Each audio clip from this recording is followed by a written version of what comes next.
E aí, gente, tudo bem? Na aula de hoje a gente vai falar sobre dois algoritmos, o Union Find e o Kruskal.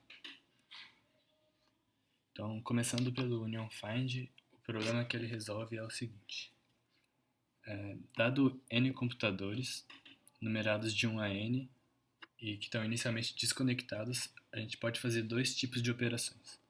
Então, conectar dois computadores ou verificar se eles estão conectados direto ou indiretamente. Então, no começo, tá todo mundo desconectado aqui. E aí eu fiz uma operação de conectar o 1 com o 2. Então, agora, se eu perguntar se o 1 e o 2 estão conectados, a resposta é sim. Se eu perguntar, por exemplo, se o 3 e o 1 estão conectados, a resposta é não. Aí aqui eu conectei o 1 com o 4.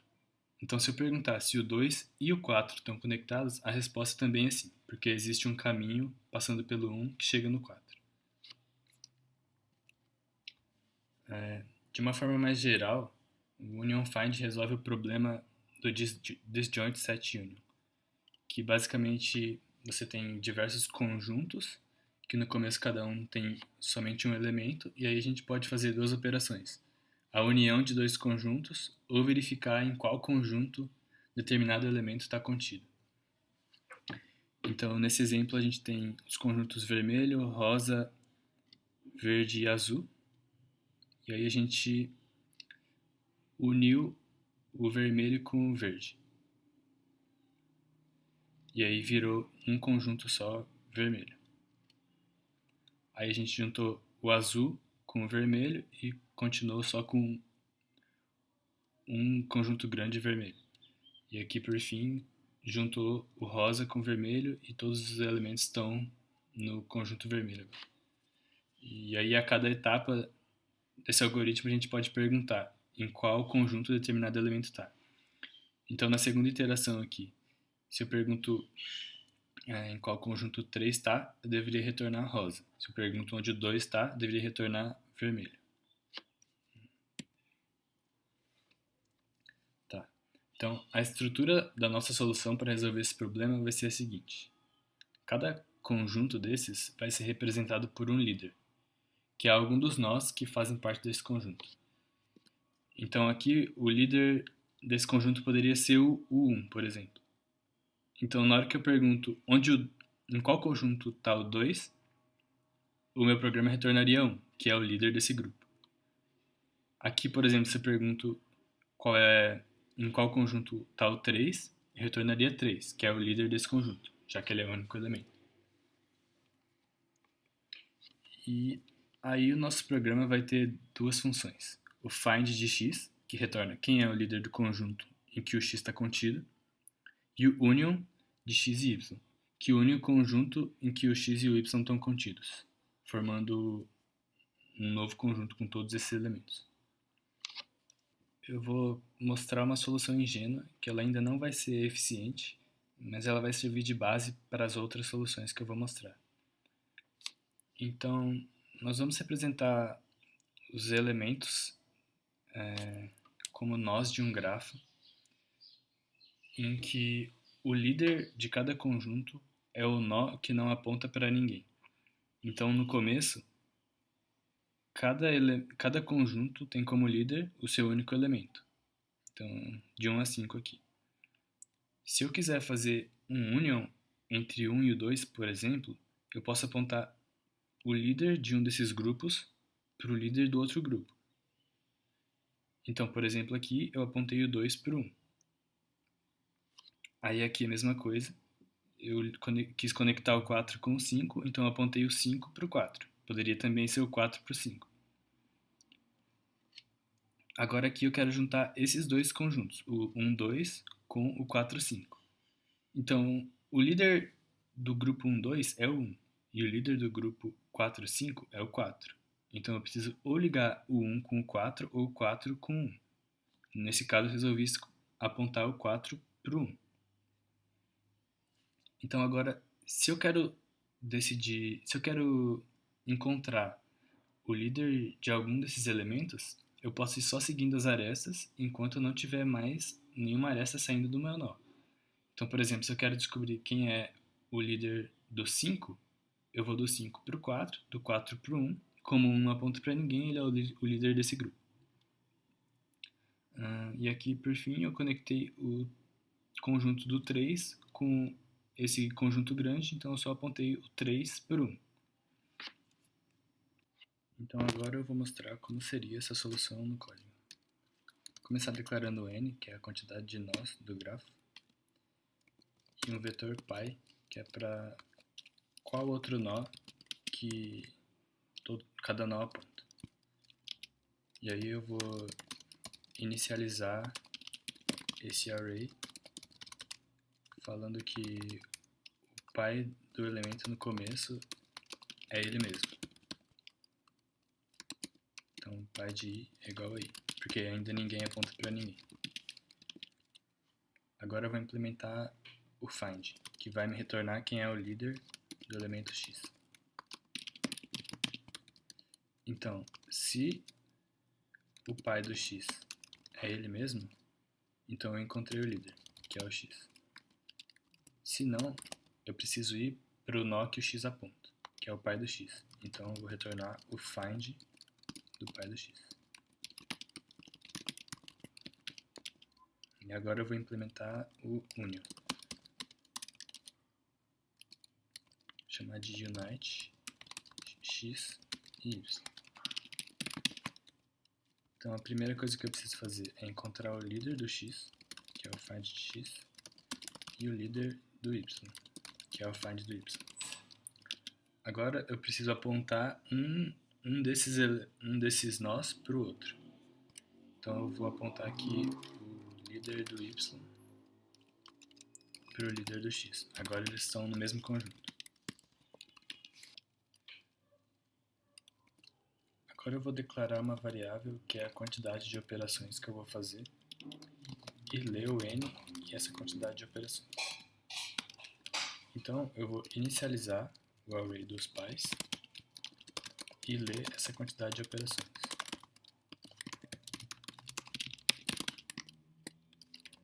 Aí uma operação, para eu saber qual é o tipo da operação que eu estou fazendo, eu vou ler uma variável tipo. Então, se tipo for igual a 1, eu vou fazer a união entre x e y. Se o tipo for igual a 2, eu vou retornar o líder de x. E se o tipo for igual a 3,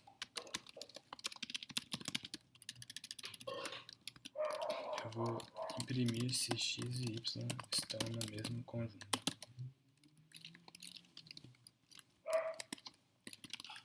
Então aqui eu vou ler x e y. E aí, se eles estiverem em conjuntos diferentes,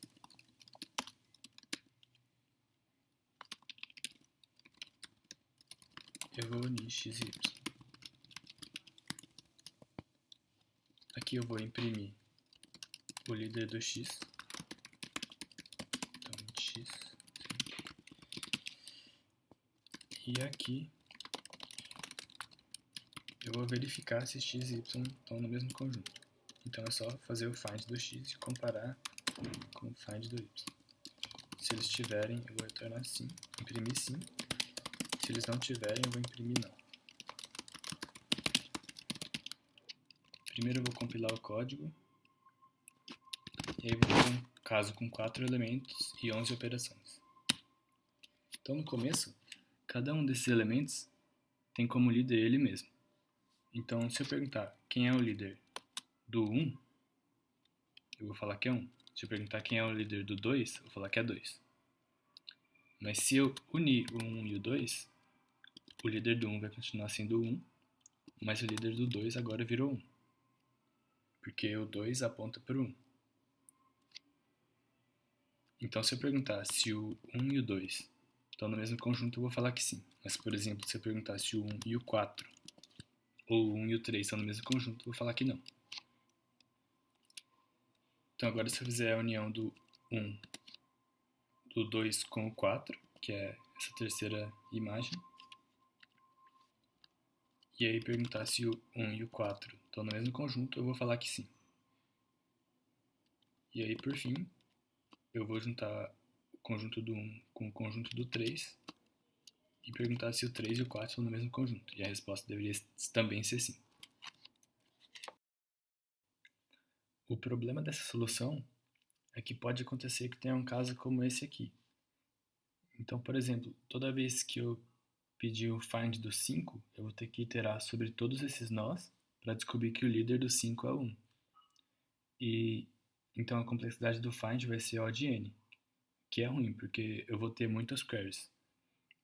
Então, uma possível solução para esse problema é o path compression, que é uma ideia parecida com o que a gente faz em programação dinâmica. Toda vez que eu der o find do x e encontrar quem é o líder dele, eu já posso redirecionar a aresta desse elemento direto para o líder.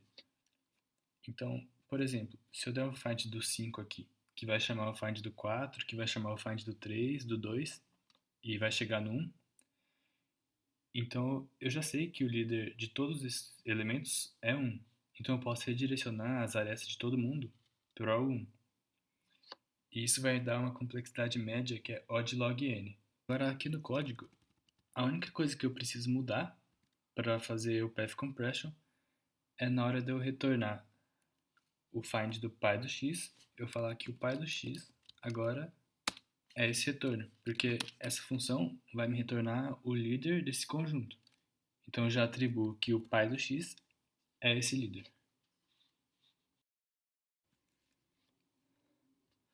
Uma outra solução para esse problema é, na hora de fazer o union, em vez de conectar o x e o y, os líderes de x e y em qualquer direção, eu conectar sempre o conjunto de menor tamanho no conjunto de maior tamanho.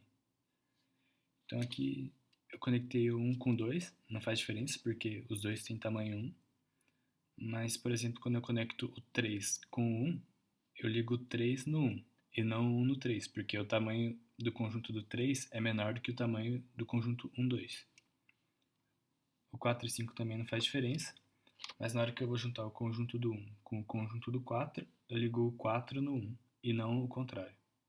Para implementar isso, a gente vai precisar agora de um array size, que vai falar qual que é o tamanho de um determinado conjunto, e inicialmente vai ser 1, porque só tem o elemento i. Agora, na hora de fazer o unite, eu vou sempre ligar o y no x. Então eu preciso garantir que o x seja o conjunto de maior tamanho. Então, se o size do conjunto y maior do que o size do conjunto x, eu vou trocar eles.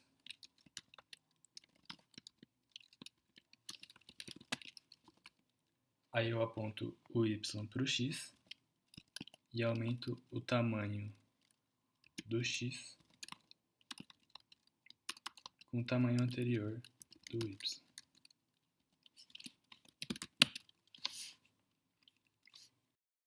Combinar essas duas soluções, a complexidade final dessa solução vai ser O de alfa de n, em que alfa de n é a função inversa de Ackermann.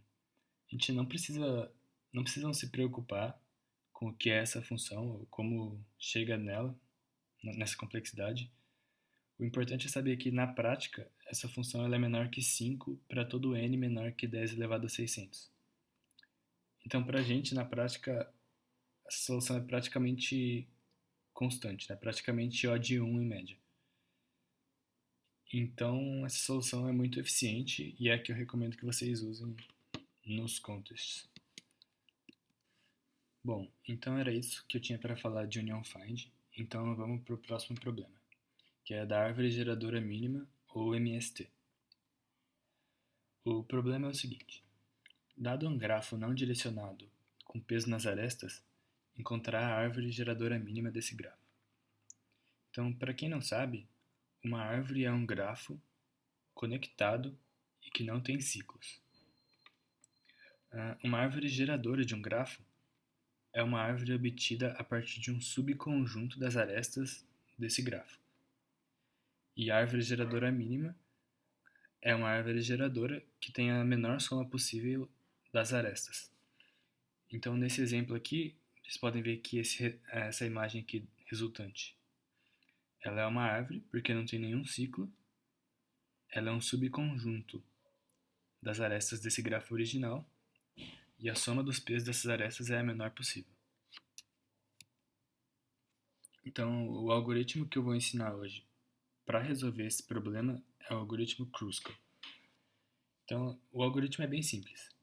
Inicialmente, a gente considera que o grafo não tem nenhuma aresta, e aí a gente vai iterando sobre as arestas do grafo original, da menor para a maior, e coloca nesse grafo quando ele não formar um ciclo.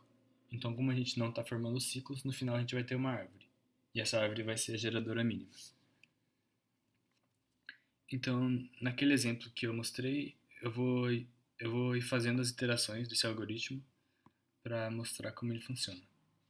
Então aqui, vocês podem ver que as arestas estão ordenadas da menor para maior. Então, 1, 2, 3, 4. A menor aresta é a 1, 4. Como o 1 e o 4 estão em componentes diferentes, porque inicialmente todas essas arestas não estão colocadas no grafo, então eu vou utilizar essa aresta. Então, eu conectei o 1 com o 4. Agora eu vou para a próxima aresta, que é a 1, 2. Eles também estão em componentes diferentes, então eu vou conectar. Para o 2, 3 é a mesma coisa, então eu vou conectar. Mas aqui para o 2, 4, a gente pode perceber que o 4 está conectado com o 2 através do 1. Então, se eu colocar essa aresta, eu vou formar um ciclo. Então, o resultado final não vai ser uma árvore. Então, eu não utilizo ela. Agora, para o 1, 5, eles estão em componentes diferentes, então eu vou utilizar. Para o 3, 4, eu não vou colocar, porque eu vou formar um ciclo, porque o 4 chega no 3, através do 1 e do 2. O 2, 7 eu vou conectar. O 3, 6 eu não vou conectar, porque eu vou formar esse ciclo 3, 2, 6. E o 5, 4 também não, pelo mesmo motivo. Então, a MST final é essa aqui. E a resposta que eu quero é 17, que é a soma desses pesos. Agora vamos implementar esse algoritmo. Então, vou começar declarando um N e um M, que é o número de nós e o número de arestas do grafo. Vou ler esse N e M e também vou ler todas as arestas desse grafo. Então eu vou colocar essas arestas em um vector.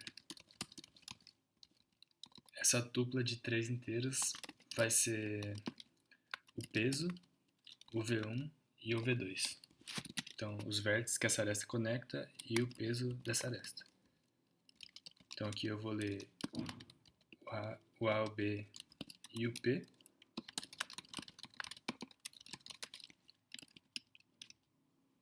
E vou colocar nesse vetor. Então, edges.pushback P, A e B. Agora eu vou ordenar essas arestas.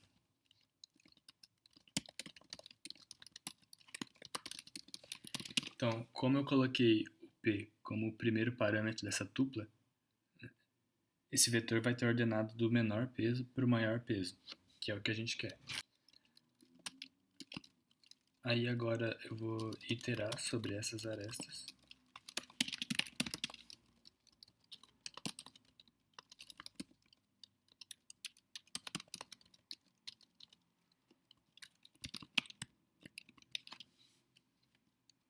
Então, se elas estiverem em conjuntos diferentes, eu quero conectar elas e somar na resposta o peso dessa aresta, senão eu não faço nada. Então, para manter esses conjuntos, essas componentes do grafo, eu vou usar o Union Find. Então eu vou copiar aqui o código do Union Find.